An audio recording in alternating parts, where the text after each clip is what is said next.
hebat, selamat berjumpa dalam pembelajaran bahasa Indonesia. Semoga kalian selalu sehat dan tetap semangat belajar.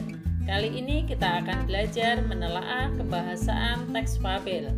Bagaimana ya ciri kebahasaan teks dengan para binatang sebagai tokohnya? Mari kita simak pembahasannya. Ciri kebahasaan teks fabel yang pertama adalah menggunakan pilihan kata atau diksi yang tepat untuk mengimajinasikan latar.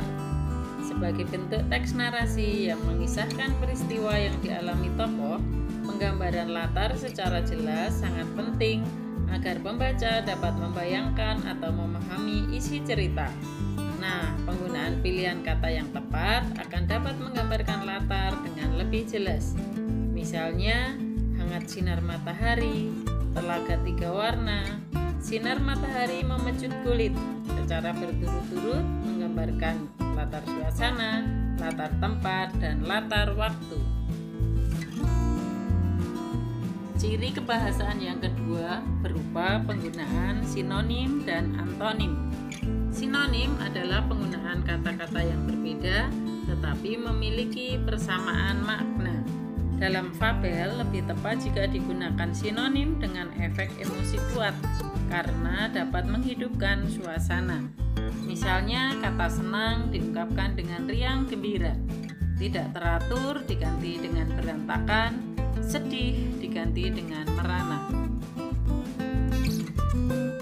Ciri kebahasaan yang ketiga dalam fabel adalah penggunaan kalimat langsung. Kalimat langsung yang menirukan ucapan langsung dari seseorang kepada orang yang akan dituju menambah daya tarik sebuah teks fabel. Agar tidak monoton atau lebih bervariasi, kalimat langsung dapat dituliskan dengan 3 pola yang berbeda. Pola pertama adalah pengiring, petikan. Pola kedua, petikan, pengiring. Dan pola ketiga, petikan, pengiring, petikan. Pengiring menyatakan pelaku atau tokoh yang mengucapkan kalimat, sementara petikan adalah bagian yang diucapkan oleh tokoh. Ciri keempat adalah penggunaan kata seru. Kata seru adalah kata-kata yang digunakan untuk mengekspresikan perasaan seseorang. Dalam penulisannya, kata seru dipisahkan dari kata lain dalam kalimat dengan menggunakan tanda koma. Contohnya, oh begitu. Wah, bukan main. Hati-hati ya, nanti jatuh. Ciri bahasa yang kelima adalah penggunaan kata depan penanda hubungan waktu. Penanda hubungan waktu terdiri atas 1. Penanda hubungan waktu permulaan, misalnya sejak, semenjak, sedari. 2. Penanda hubungan waktu bersamaan, contohnya waktu, sewaktu, sambil, ketika. Yang ketiga, penanda hubungan waktu berurutan, misalnya sebelum, setelah.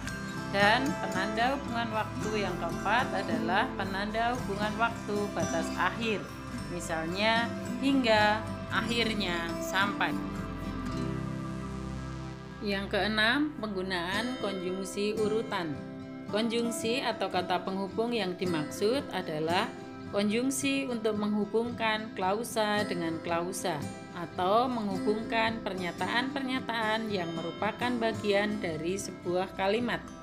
Konjungsi ini bisa juga disebut dengan konjungsi intrakalimat. Konjungsi intrakalimat ada yang dalam penulisannya perlu didahului tanda koma.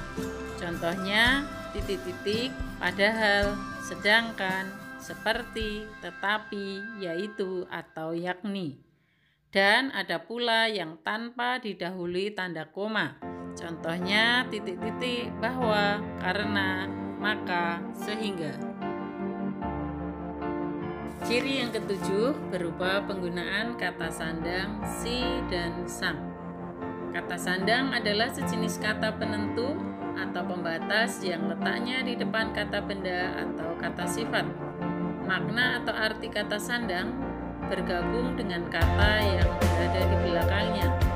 Kaidah penulisan si dan sang terpisah dari kata yang diikutinya. Kata si dan sang ditulis dengan huruf kecil, bukan huruf kapital. Misalnya, bagaimana caranya agar si kecil rajin belajar? Tanya ibu.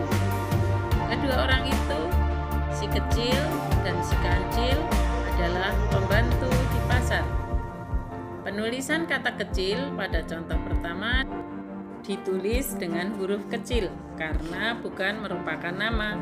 Sedangkan penulisan kata kecil pada contoh kedua ditulis dengan huruf kapital karena dimaksudkan sebagai panggilan atau julukan. Nah, ciri kebahasaan yang ke-8 dalam fabel adalah penggunaan kata depan. Dalam teks cerita fabel biasanya juga digunakan kata keterangan tempat dan keterangan waktu yang dirangkai dengan kata depan. Penulisan kata depan dipisah dengan kata yang mengikutinya. Contohnya, serigala mengintai mangsanya dari balik semak-semak. Tikus kecil yang mengikil kedinginan mencoba berlindung di bawah pohon talas.